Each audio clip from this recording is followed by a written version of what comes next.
Good morning, everyone. Welcome.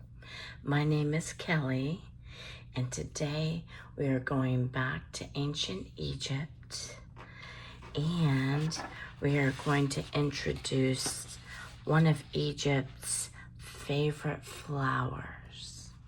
So sit back, relax, get your favorite beverage, kick off your shoes, and let's begin. We've got some images here that I'm going to begin with.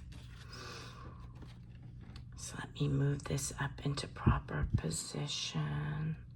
Okay. So let's begin.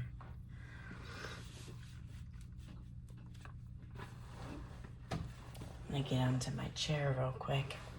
I have a higher chair that I use to film. It's a lot higher than the chair I use to create when I'm not filming. So, and there's my boy Oscar. He says good morning. He also says he wants out because I've got the door closed. And any of you who have kitty cats will understand that they hate closed doors. For some reason, you close it, they want out. You open it, they want in.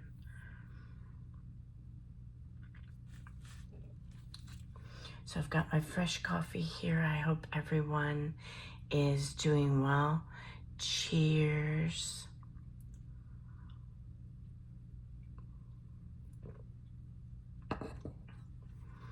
Now the flower that was a favorite in ancient Egypt is the iris. Now, from the history that I've read about, the iris for ancient Egypt was a flower that was found by Tutmosis III in his campaign against Syria. When he went to war against Syria to capture the land and its people, he found large swaths of beds of irises and fell in love with them and brought them back, their roots and all. And it is said that Cleopatra herself would dry the iris and grind it to powder and use it on her eyelids. So they used it for medicinal purposes. They used it for makeup. They used it for health benefits. And they used it in their worship ceremonies. So we're going to get down some pieces. And then I'm going to play with arrangement. I'm going to get this one down first.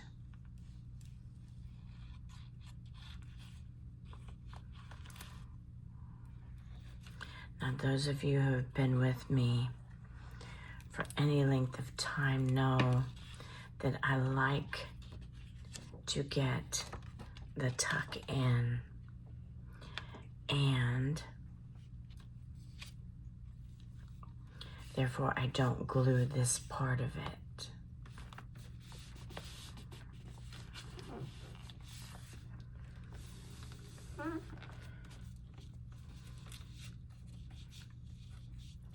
Tear this piece off, and it's okay if your edges are ragged.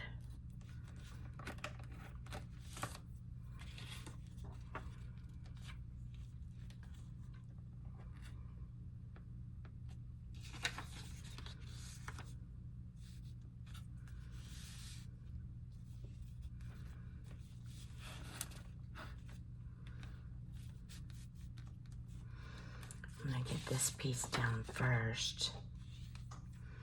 I love that these have the same image on either side.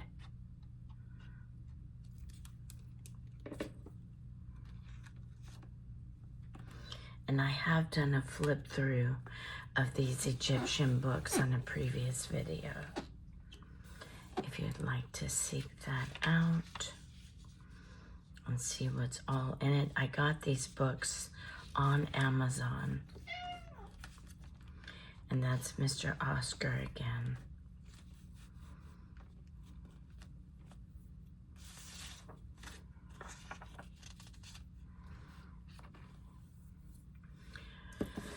So bear with me as I play with some pieces.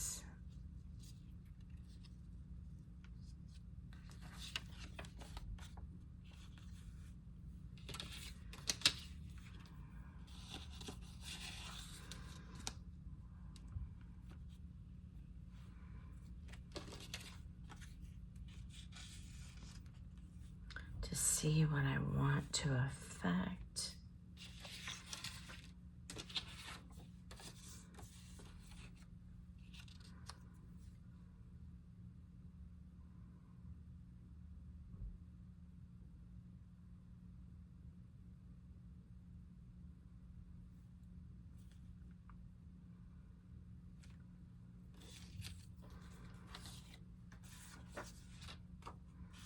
So what I'm going to do, I've got this piece down. I'm gonna straighten her up just a bit.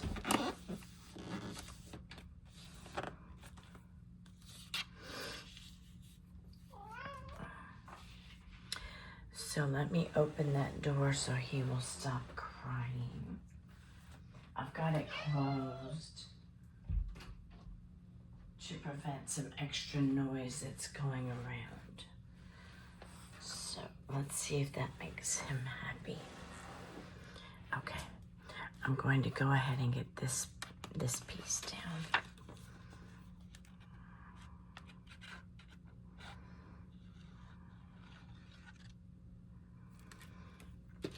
I hope everyone's having a wonderful weekend.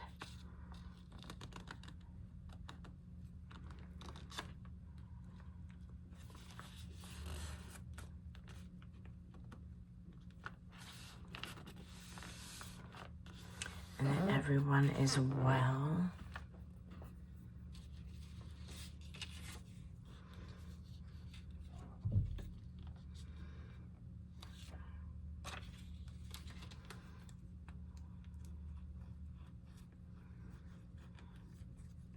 Now there are times where I will use an image as a whole. And there are times where I will take an image and split it so that I can use it in two different places. And that's what's going on with this image right here.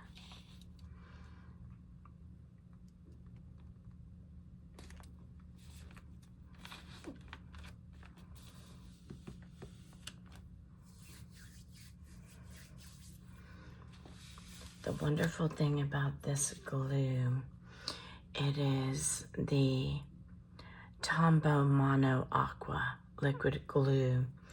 If you get it on a piece, like I dropped that piece on this flower, you can rub it and it will roll off, which is nice because it does the same thing with your hands.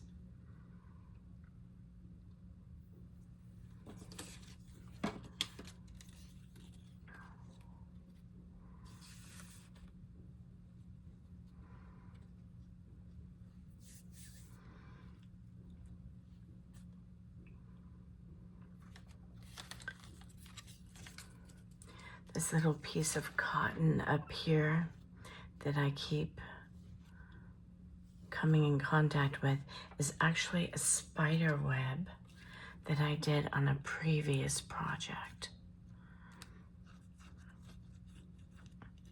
And I showed you how to use spider webs that you get in packages at the store.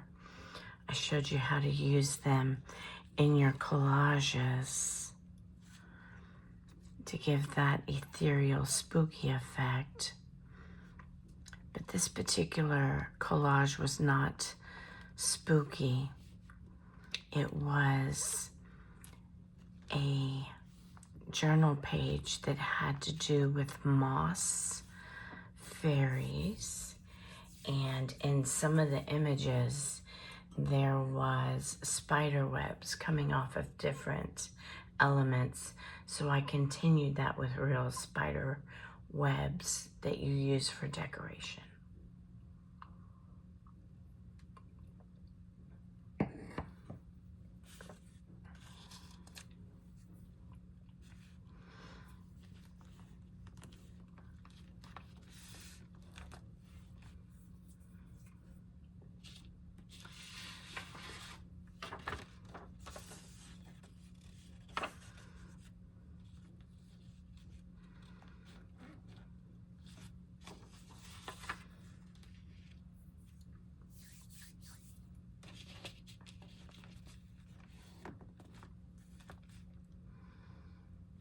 I'm going to go ahead and get this piece down since I'm done.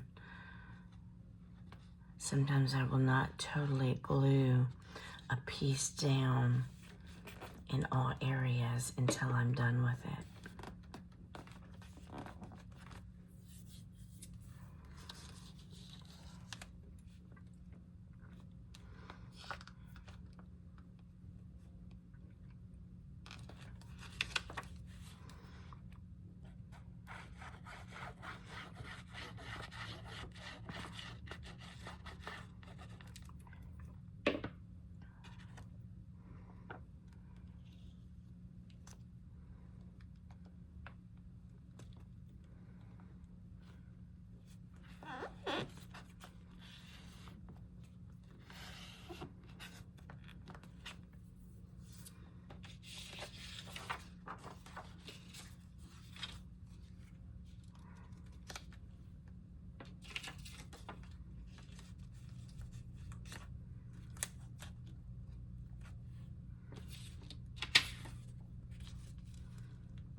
And what I want to do is I want to position some of these things for beauty, but I don't want to cover up the whole image and only use a part of it peeking through. So I have to decide what is important.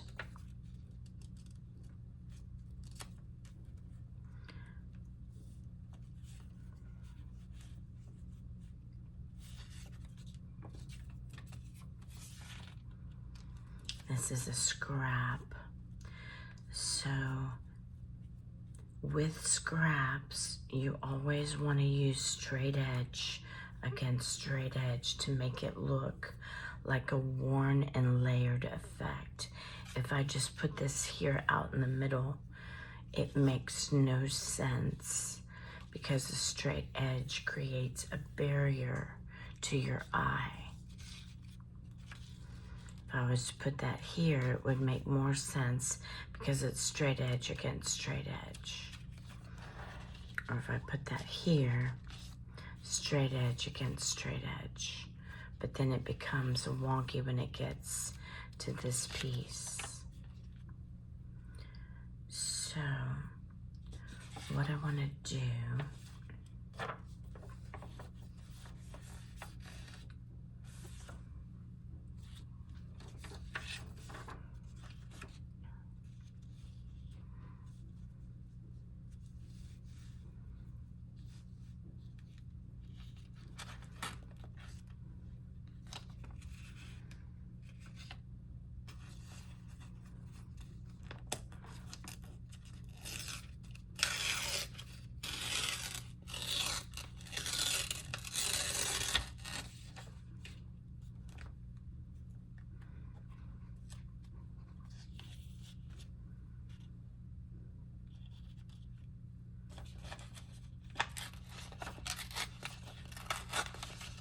And even though I'm tearing these pieces off, I can use them as scraps in another area.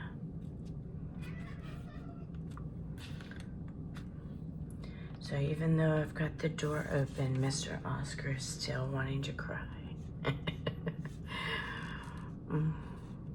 That's okay.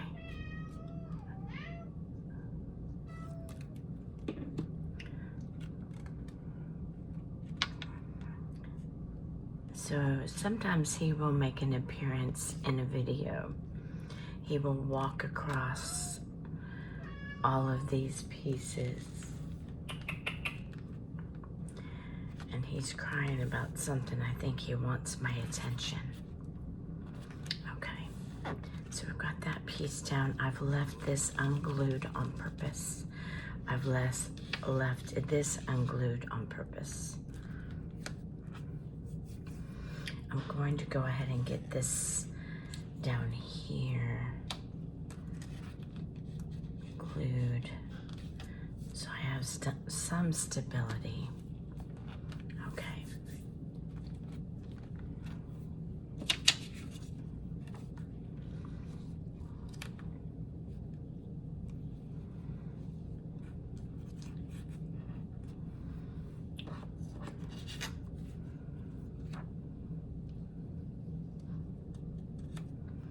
I've split this guy in half on purpose for intrigue.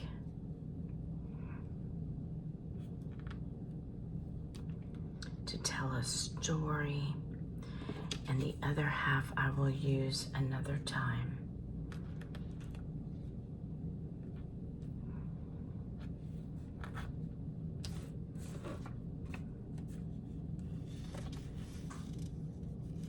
And this is mainly for a layering effect.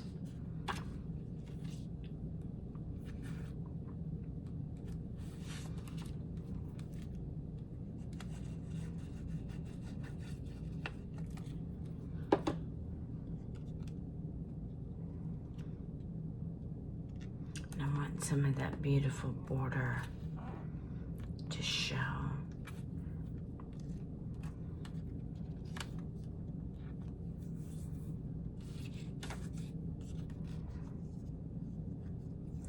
Now this right here is a scrap that I will use as a layered piece to look like something has been torn away over time.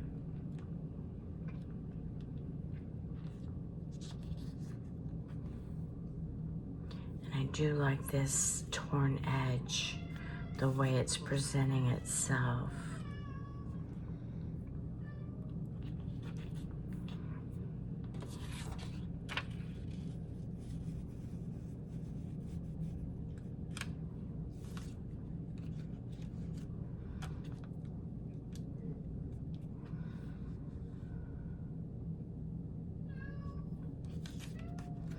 I'm going to remove that and see what it does, and I like it better without it. So sometimes you just want to play just to see what you can affect.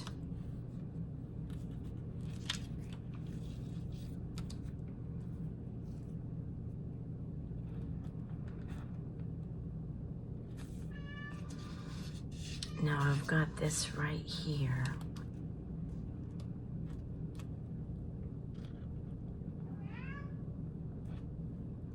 So I have to decide how much of it I want to show.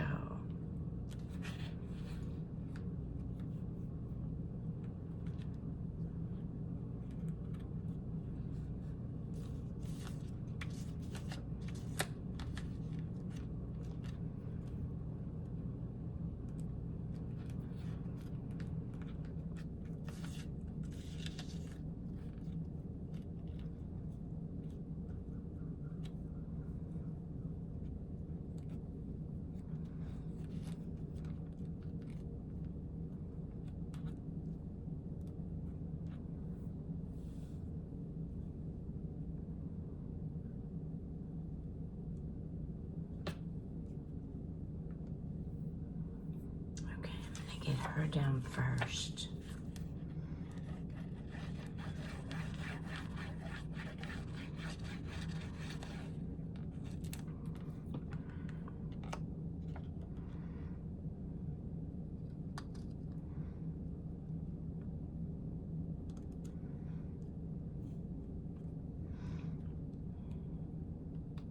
I'm going to get her on that straight edge of that design factor, so that I can actually make it meld better.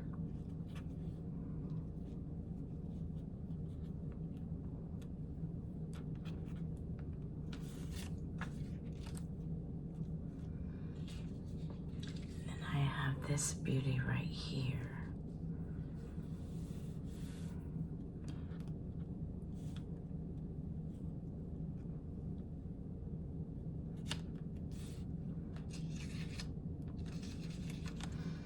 Okay, I'm making a decision here.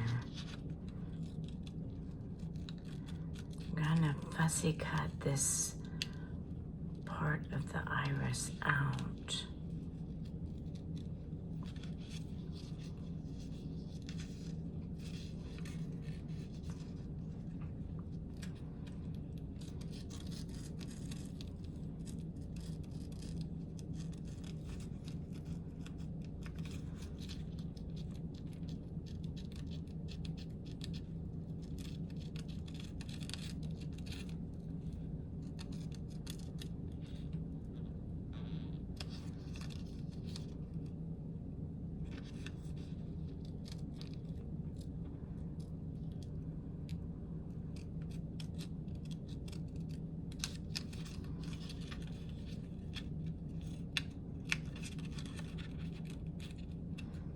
So I'm glad I left it untucked.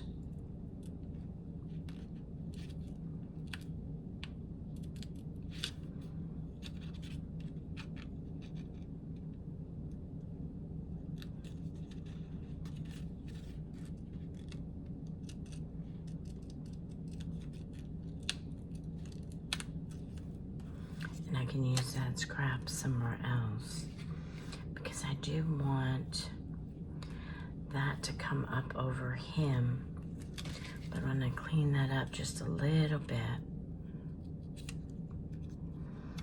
and this is the funeral mask of Tutankhamun, King Tut.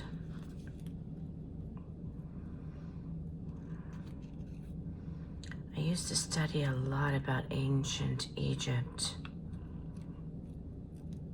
when I was in high school. I did an art project with his funeral mask where I recreated it on paper in black, and it turned out really well.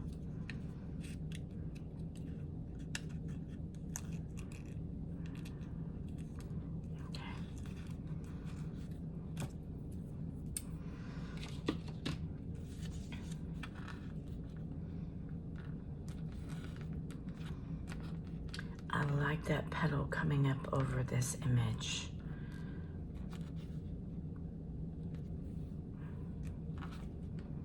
Okay, so I'm going to get him down.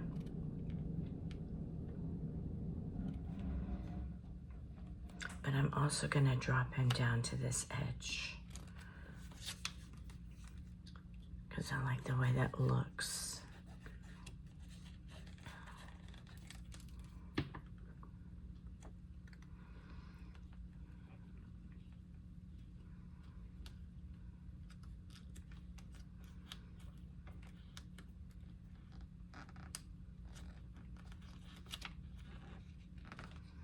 And I'm trying to line him up with this straight edge image that's already there to get that to meld and to look right. And then I'll go ahead and get this glued down, so then I know exactly what I'm working with.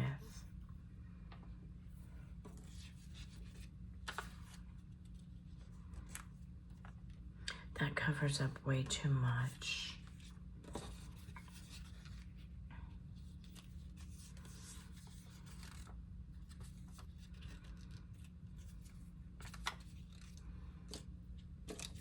This is a scrap that you can use in the middle of some future project. I'm gonna go ahead and get this down.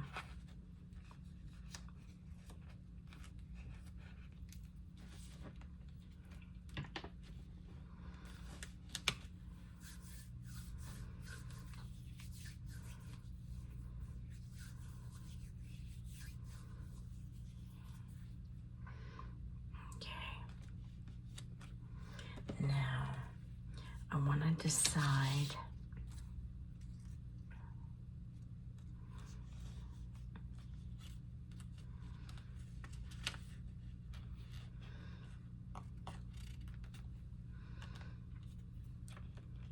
Even though that covers, I don't like the way that looks.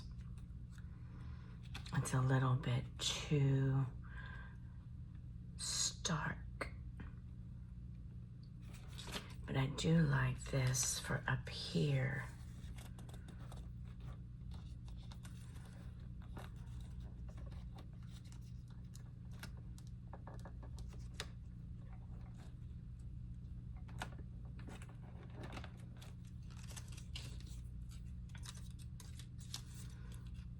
So I just measured that because I want it to come down right at that petal.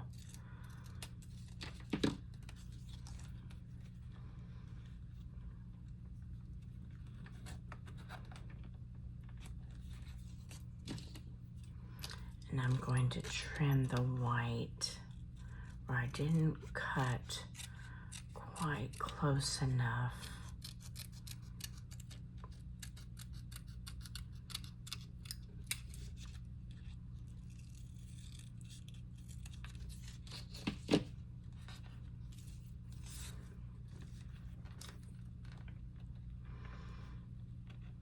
And it's still too close to the petal.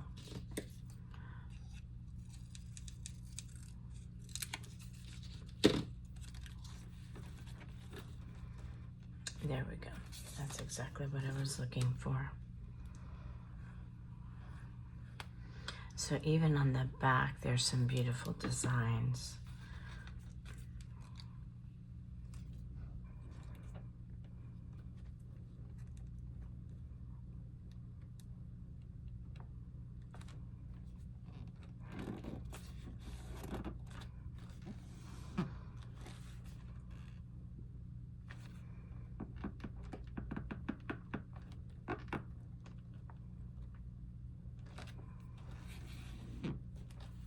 This glue gives me about 3 seconds of movable ability. I'm gonna get a sip of my coffee here while I think about what I wanna do next.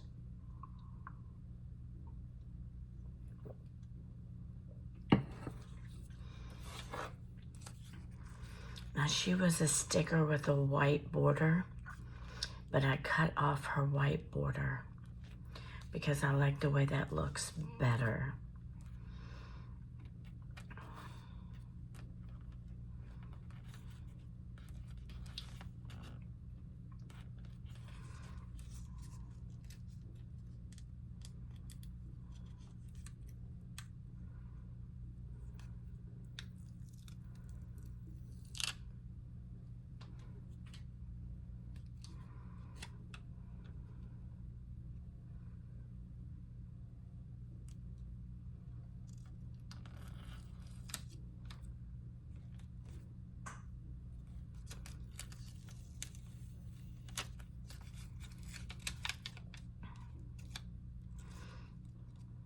I want to make sure she covers up any rough edges on the bottom.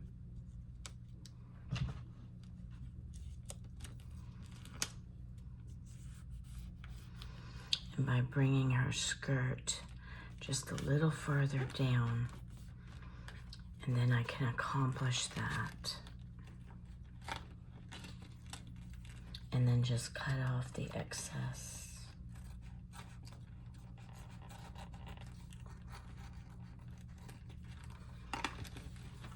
And then it's perfect.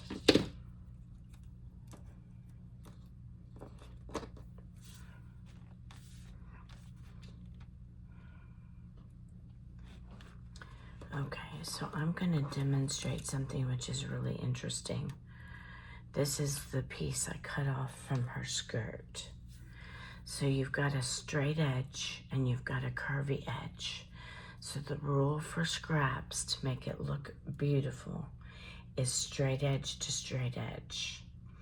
In order to make it look like it's peeling paint or an element that's torn away. So what I want to do is I want to use this scrap and show you exactly how you can use it so that there's no waste. So because it's straight edge, I'm limited to where I can put it. So I can put it right here. I can put it right down here. And I think that's what I'm gonna do. So it takes some of that blue and brings it over here.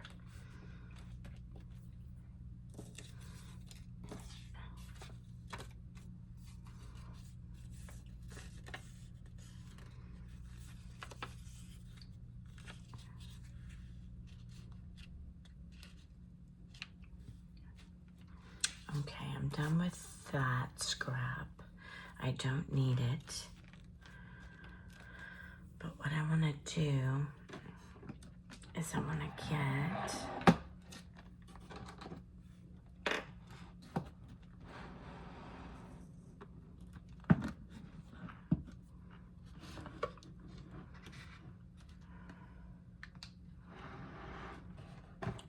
some bling.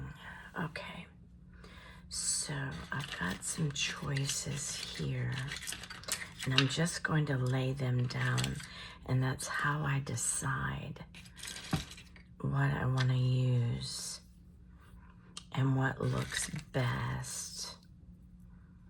So I've got some choices. I don't think I want green. I think I want to go with the blues. I've even got some champagne.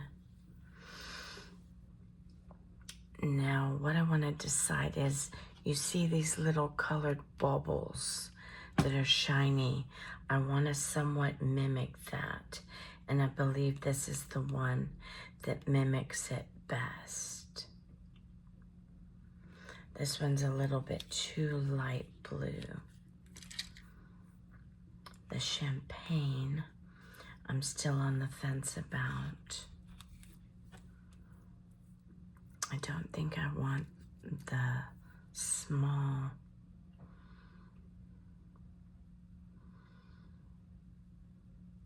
Now what I want to do, these do have a sticky back, but in order to keep them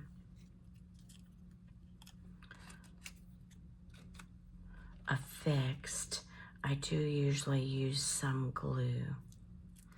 I'm going to take the smaller of these and I put the glue where I want it to be affixed.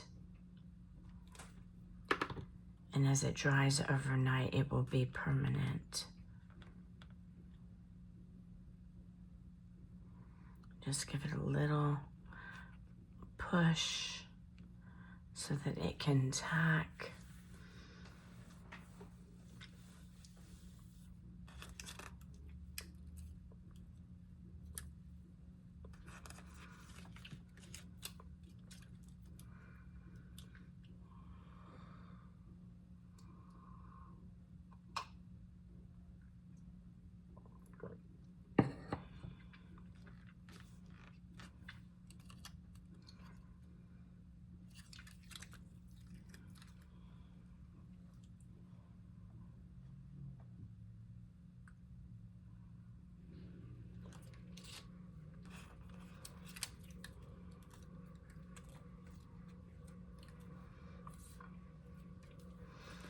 I'm just gonna move this around and see how it looks. I actually like those two together, the bigger and the smaller.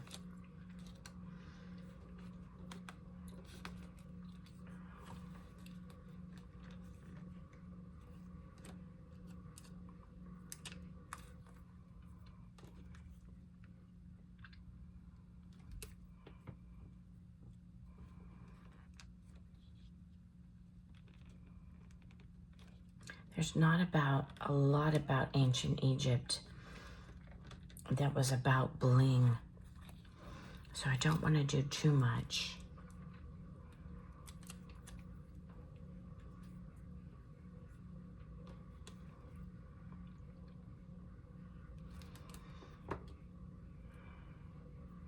You see that in their carvings and wall paintings, that they used a lot of paints that they would hand make with different things such as the beetle or the iris or other flowers, reeds, different things.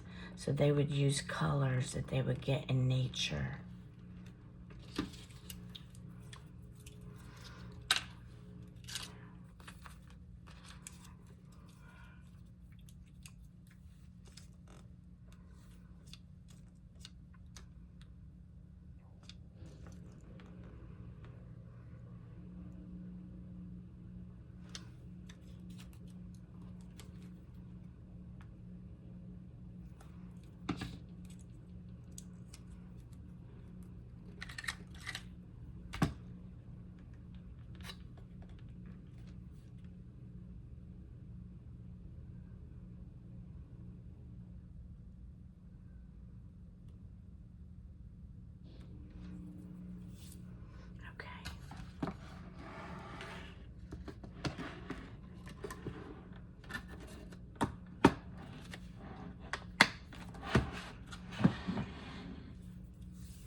Now let's see, one more thing that I want to try.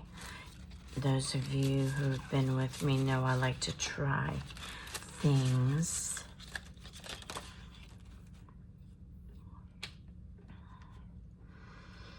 Now, one thing I do know about ancient Egypt is they are all about geometry. They like their shapes, their geometric patterns. But what I want to decide, and I'm actually going to break out. So I've got copper, and I've got gold.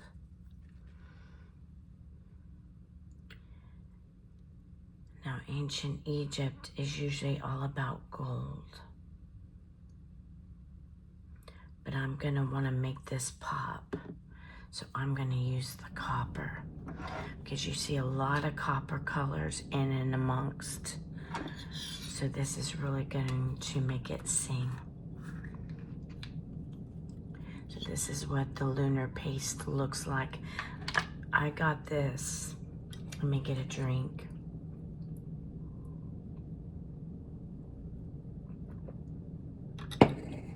In a local craft store. And what I want to decide is, where do I want these squares? So because this is on a ring of others, I want to separate it out to make it easier to manipulate and move.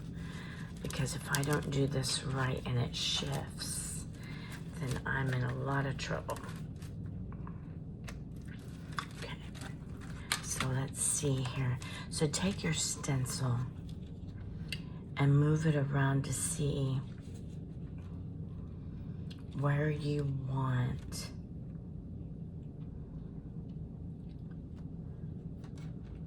your elements to appear.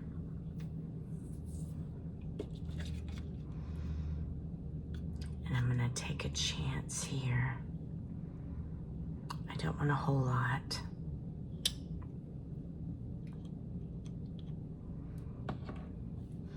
These stencils wash really well.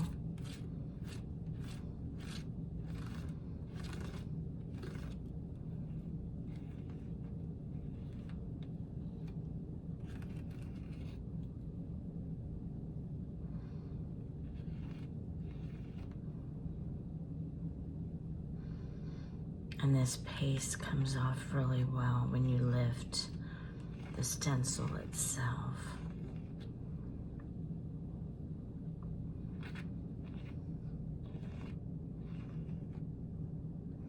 And yes, I even want some on the petal.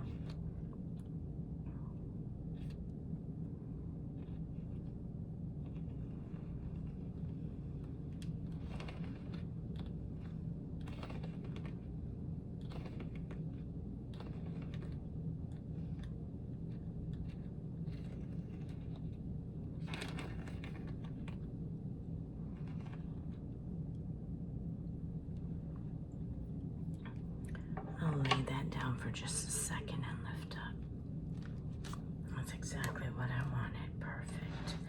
Now I have to decide which other area I want. And you see how it's not on the other side.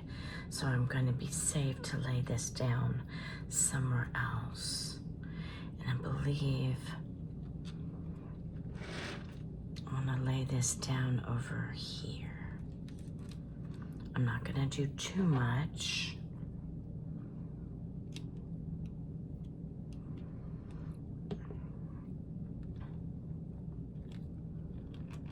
So this paste you can use as a decorative element, as a way to get some interest in just a small area or a larger area. Now there are some squares that are not filled, and that's perfect. That's exactly what I wanted. So I'm gonna lay this down so that it doesn't get all over everything. Try to be as careful as I can so I don't get stuff everywhere.